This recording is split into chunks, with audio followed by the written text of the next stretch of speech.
Welcome back to Wake Up Wenatchee Valley, and we continue our week-long series of profiles of good people doing good things, all a part of Make a Difference Day, which is coming up, of course, on the 27th day, this Saturday. And joining me on this program for the first time, but she's no stranger to this television station, is Haley Stebner, because the O is silent. Yes. Yes, I got it. I'd like to keep it complicated. Yeah. Hi, Haley. Welcome to the program. You've been on Lisa Bradshaw's show, Life with Lisa. Yes. But you haven't been on my show yet. So, Haley 101, tell folks a little bit about yourself. Okay. Hi, I'm Haley Stebner. I work with Fostering Washington. We are a program of the Family Resource and Training Center at Eastern Washington University. And the state contracts with us to recruit foster parents and to also provide support to foster parents all over Eastern Washington.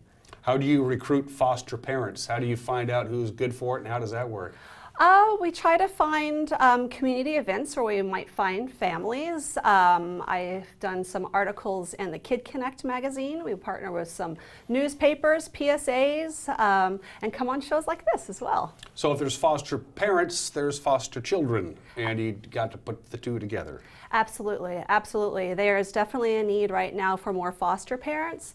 The state is in a crisis level right now where some children as young as age 2 are being housed in hotel rooms while they are waiting for a family. So my goal for us at Fostering Washington is to have more families waiting for children than have children waiting for families. No kid should spend their childhood in a hotel room. Absolutely not. That's just ridiculous. Absolutely, you're right. Why are you so busy? What's going on? The state is really seeing an influx of kids coming into care due to families struggling with drug addiction. So there's a need due to that. So parents are deciding, gee, I'll take care of my kid or I'll feed my drug habit, and they're feeding their drug habit and the kids end up in your lap. Well, unfortunately, the drugs they can grip someone, and it's really hard to overcome an addiction without the proper supports and whatnot. So the children need a safe temporary place to stay while the families are getting the help they need so they can hopefully get their children back. What makes a good foster parent? Just giving a damn, I'm assuming, is probably number one, but there's other things as well. Yes, definitely giving a damn, but then also having the space in their home, and our children in care can share rooms. Making sure that you can finish the training. A family with a good sense of humor, because parenting is, is challenging, but parenting children from challenging places is also challenging. And then just a family who's willing to partner with services and be there for children. Does the state help out the foster parents? You found the kid for the home for the foster parents, yes. And we use the term foster because the long-term goal is to put these family units back together Correct. Again once mom and dad have their act together. But the state helps them out in any number of ways? They do. There is a foster care reimbursement, and that kind of slides based upon the children's ages and whatnot. Children also in care have health insurance, if they need counseling, that can be provided. If they dental insurance is also provided, and foster parents also do get a reimbursement for traveling expenses that are associated with traveling to medical appointments or meetings or whatnot. Is it difficult? I'm using the analogy that doctors and nurses use for foster parents. You have to have their blinders on because this is a fluid situation, and in the long term, you're probably not going to. This kid's not going to live at your house for the rest of their life. But so they have to understand that they can't really get too emotionally attached to say a 4-year-old or a 5-year-old because. Sure. So that actually is a common thing that a lot of people say, that they're afraid they're going to get too attached, and I understand that. You're caring for a child, you're loving this child like your own, and you do get attached, but the reality is those kids need you to get attached to them because that is what helps them grow and thrive and develop resiliency. So that's exactly what those children in care need, or for people to attach to them because that's what helps them develop and grow. Is there always a need for foster parents and foster families? Always?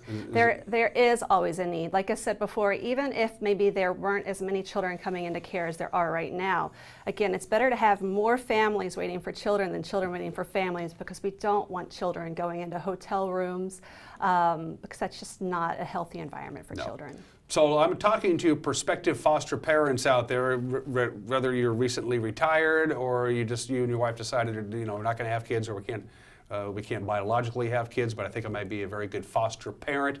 what do they need to know about the process of becoming a foster parent? Sure. So one thing you can do to help start that process is call 1-888-KIDS-414. So that's a clearing line, if you will, that'll get your information into the system and will get it to people who can talk with you more about the steps. But from there, there's an orientation that foster parents, potential foster parents should attend.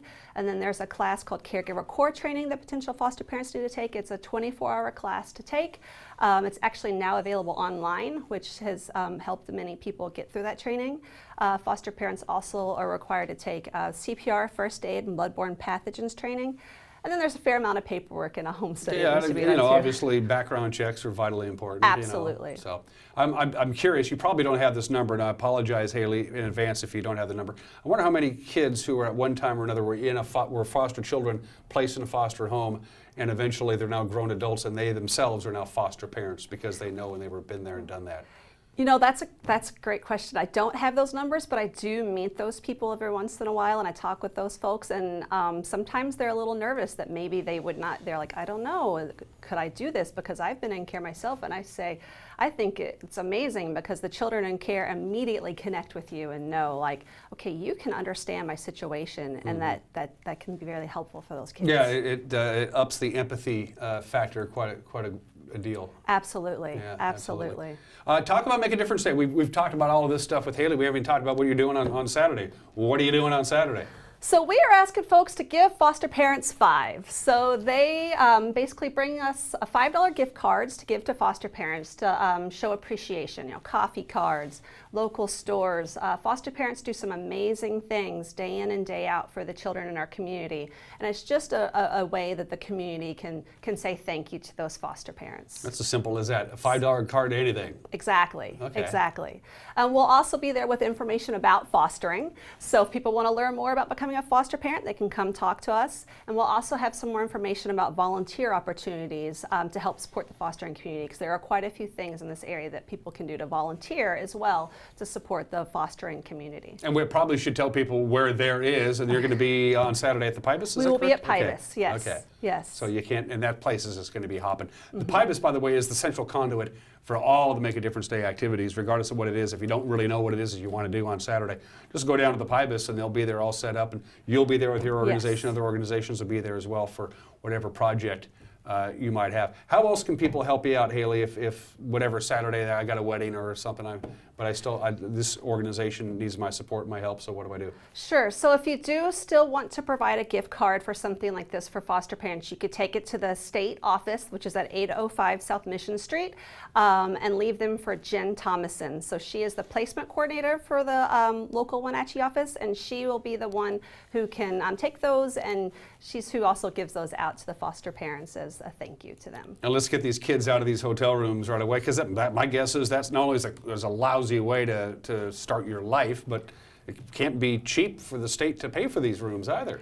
It is not. It is not. And so yes, we need more families. Even if some people are worried that maybe there's reasons why they would be ruled out, like they worry that they're single and they couldn't foster, which is not true. We have single foster parents, or that they have to own their home and can't rent. But you can rent your home and foster children, or you have to be a heterosexual person. Well, that's not true. You could be LGBTQ plus and be a foster parent. So we just need a diverse parents for our diverse kids in foster care.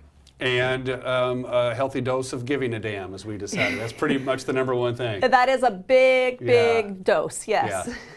Yeah. Haley, thanks for joining. I appreciate it. And again, head on down to the Pybus if you're interested in becoming a foster parent. Haley will be there with her crew and bring a couple of $5 gift cards with you. My guess is coffee. You can't go wrong with that, right?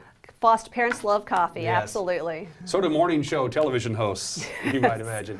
All right, we're going to take a quick break, then we'll come back. You're watching Wake Up Wenatchee Valley on the NCW Life channel.